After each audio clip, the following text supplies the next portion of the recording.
How's it going, guys? On to day 2 of the hardcore melee only private league. Give a quick update as I just got to maps. After killing Avarius in Act 10, I received this chest from the quest reward, which was really cool. Um, Big upgrade in armor, ES, kept the link colors the same. With the additional physical damage reduction and some intelligence. Great chest piece to get things going. Nothing else amazing on the rest of my gear. I got a regal for this helmet that I've been using since like Act 3. Kind of cool. Was able to replace the unique shield I was using, as well as a belt. So, like, my weapon's probably my weakest point, but my damage is up to 8600. I still haven't changed my links either. Still using Onslaught, elemental damage with attacks, and added fire. I'm not scaling anything that's not elemental damage. So, like, all of this is elemental damage. This is attack damage, elemental damage. This is all elemental damage. So, the Fizz's extra fire isn't hurting me at the moment. I don't really know how to get out of it until I can get into a 5 link. But on my ascendancy, my second ascendancy, I took Instruments of Virtue. 10% more attack damage for each non-instant spell you've cast in the past 8 seconds, up to a maximum of 30%. And it has Battle Mage. Gain added spell damage equal to the damage of your main hand weapons. I've never played with Battle Mage ever.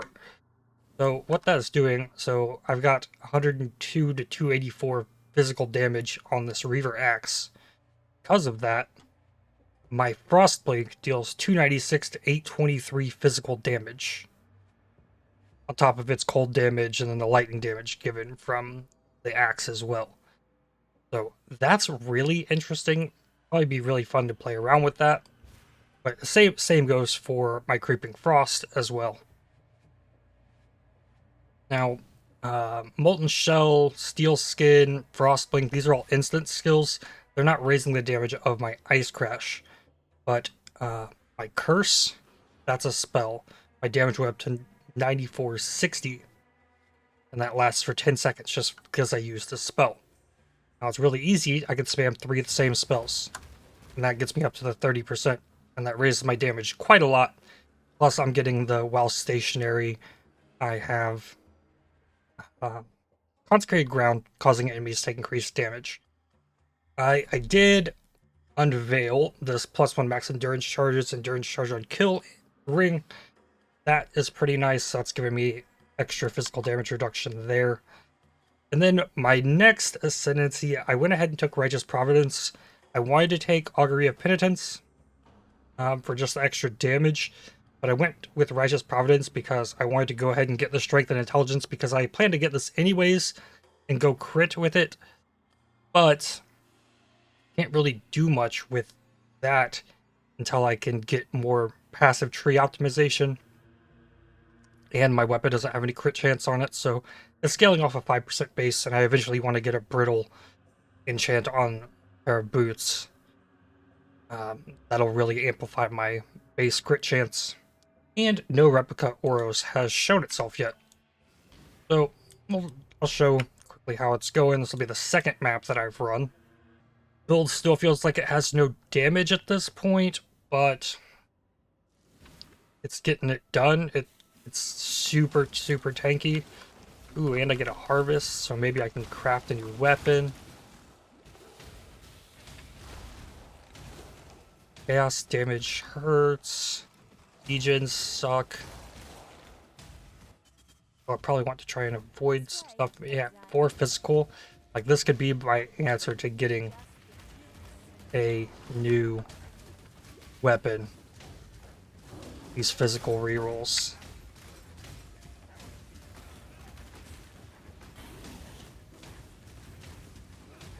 But yeah, that's my damage. These resist cold enemies too.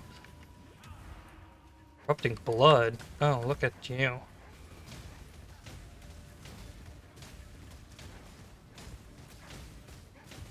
But yeah, that's how things are going. It's fun. What do we got here? Sea Jacks. No. Oh. Nope, it's got a +1 melee. Nope, but yeah, this is how I intend to change either of those. That's how I intend to upgrade things. We'll see what I can get to it throughout the rest of the morning. This is the point where I decided to switch to Tempest Shield. This Moon Temple map came with areas have patches of shocked ground, and I'm like, you know what? I don't want to have to deal with shock. When you're shocked, that's how you die. And we're playing hardcore, so I figured, you know what? Let's work in the Tempest Shield. Tempest Shield to make me immune to shock with no other investment and give me spell block. And then I'm like 3 points right here from an additional 6 spell block, a bunch of other res here with shield.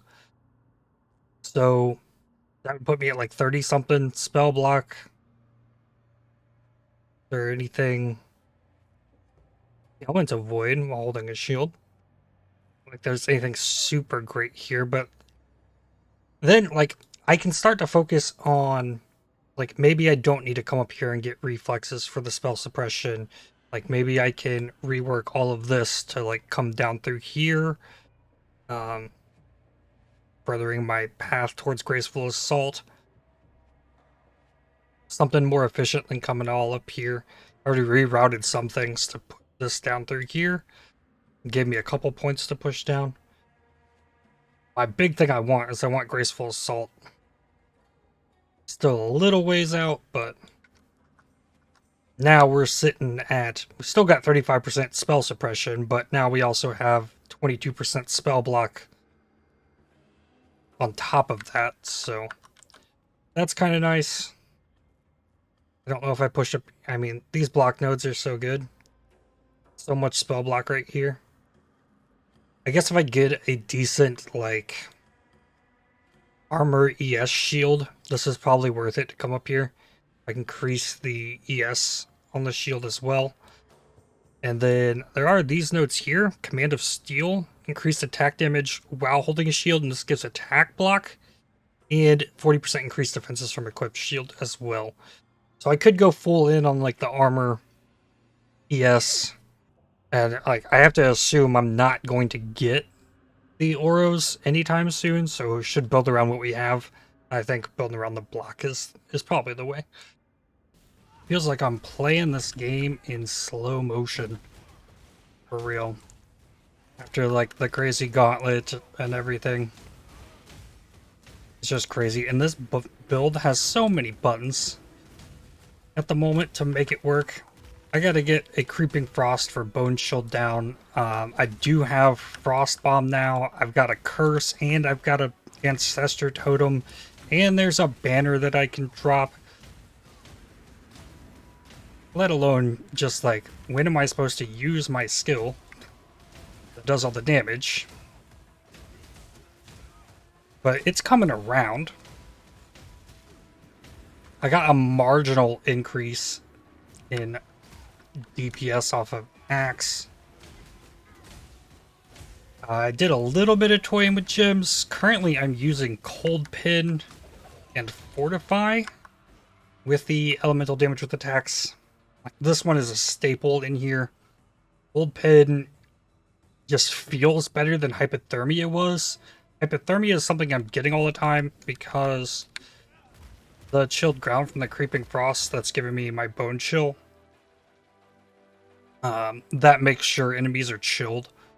But it's also really hard to see with this going on if that chilled ground's still there. So, slight issue with that. Fortify feels pretty meh. Like, it gives you Fortify. The tankier the target is, the less Fortify you can get. So you run into something that's just got a ton of HP, you're not gonna get Fortify, but I'm already built to not need Fortify. So, I don't know. It's going okay so far. My biggest challenge so far, double place.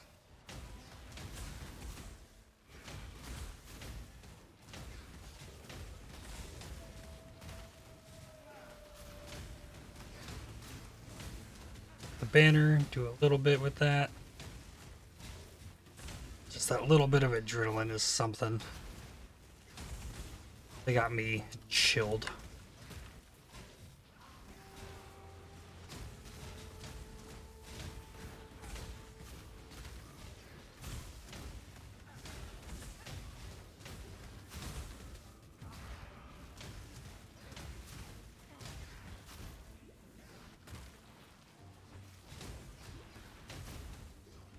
You see the fortify at the top.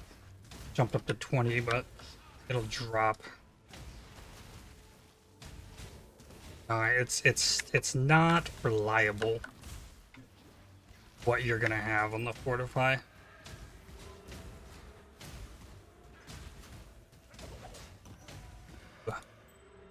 Another one down. Okay, kind of completes my, like, this is my entry to my Atlas passive tree. It's just like, it's what it's gonna be until things like maybe get shuffled around or changed, but like I push straight up, I take the left side, get the Kirak missions, and then I'm going for map's chance to drop higher. Probably gonna go ahead and take these ones here. Where my next step would be is like, what are you looking for next? Like, do you want to go into the strong boxes? Or do you want to go into heist stuff? Or do you want the essences? Like, yeah, like I think this is your like start though. Get the Kirak missions, because the Kirak missions are not only going to refresh your inventory from Kirak to help you complete your like early Atlas, it's also going to give you a bunch of options of things. It's actually more reliable than using this heist nodes on the tree to get Smoker's caches. Like, it's more reliable to get them from Kirak. Especially if you get a bunch of these scouting reports. So I've only found one. But also getting like the unique scouting reports, singular scouting reports, getting a unique map in your set of Kirak maps is also very helpful. So that was a Kirak mission. So here I've got a bunch that, like, if I need a blight, hey, maybe I need some oils right now, I can do this, but it's got Fizz Reflect, so I don't actually give cards at coves. These two have Tane in them. I'm looking for catalysts. You get a lot of options, and then like this map I haven't completed. This one, or this one, or this one, or that one. So that's why I like to go that route. And then each time you run one, his inventory will refresh. Arachnid Nest, that's a T2 that I need. Like, in a bizarre map. This wasn't in his list right there. So that is why my like early Atlas passive tree does what it does, just pushing straight up. And I'm going to start dropping higher tier maps. I'm going to be able to push up my Atlas to unlock the rest of the stuff before I like start specializing in anything. Last update for today. Managed to get a little bit more Chaos Rest with this pair of boots that dropped. I can't craft the 70 life on these yet, or else they'd pretty solid. I had crafted a pair of boots that I really liked, has an increased life regeneration rate on here, and I had the Colton Chaos with this, and I feel like these are just going to be better in the long run, so went with those.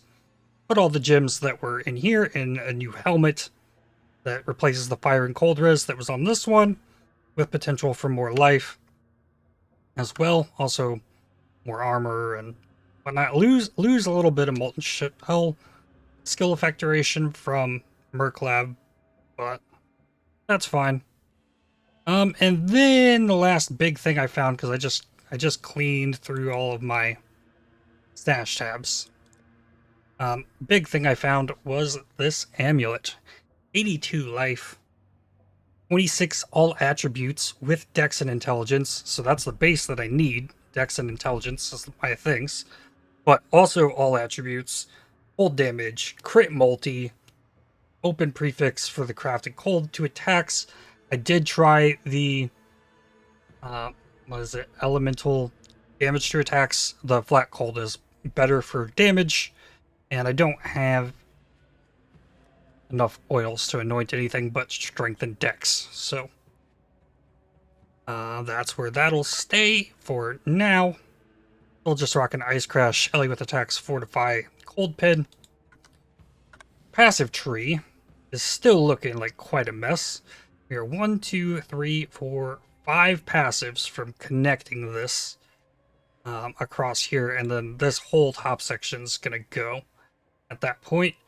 And then I'm going to use points to come down here and get Fangs of Frost. This is a bunch more cold damage with attacks, and this is going to give me 8% cold pin and 25% chance to get frenzy charge when you shatter an enemy on the mastery, so that will speed things up substantially. I still would like to get out of this war banner. It's being used solely for accuracy, because the nearby enemies taking increased physical damage doesn't do anything, because I'm doing all cold damage. This converts all of my fizz to cold. So I would like to get Defiance banner in, and then I can get some mana reservation efficiency off that. I normally come for this node down here because of the evasion as extra armor, but if I'm not running Grace at all, there's really no spot for it. Unless I were to change things up and come down here and get Onslaught off of Hatchet Master. That locks me into axes. Currently, I'm not locked into a weapon type at all. Everything is just generic attack speed, damage, elemental damage. So I'm not locked into a weapon type. So I've been trying to craft axes, but there is a possibility that if anyone was online, I could probably upgrade to Chimeria's Maul, and that just be better, like, all around. It's got a nice chunk of physical damage with some cold and higher crit base on there, but it's really slow attack speed. So I'll keep looking out for that, as well as the replica Oro Sacrifice. Tomorrow we're gonna get this passive tree cleaned up, hopefully get a weapon that doesn't suck. Get a shield upgrade would be really nice, and maybe get out of these rings that don't have much life on them. I don't know if we'll get the crit stuff, but we can probably drop the banner, the war banner, by getting these accuracy nodes in here. Then I can get more accuracy, or I could get precision mana reservation efficiency. Because if I get enough mana reservation efficiency, like, there is still potential for a hatred or a grace in here if I were to push to charisma somehow, which isn't going to be as likely if I cut all these passives out, but we'll see how it keeps progressing. It's slowly getting better. It feels super tanky still. I don't know what to really say about the state of Fortify. This is the first time I've used Fortify since the changes, and yeah, I don't know. Fortify feels pretty bad, not gonna lie. But I'm using it still for safety, just in case my internet goes on me. But that's gonna do it for me for today. If you enjoyed the video, please consider giving it a like, as it really helps the channel out a lot. Subscribe if you're interested in following along with further build updates on this build, and I'll see you on the next one. Cheers.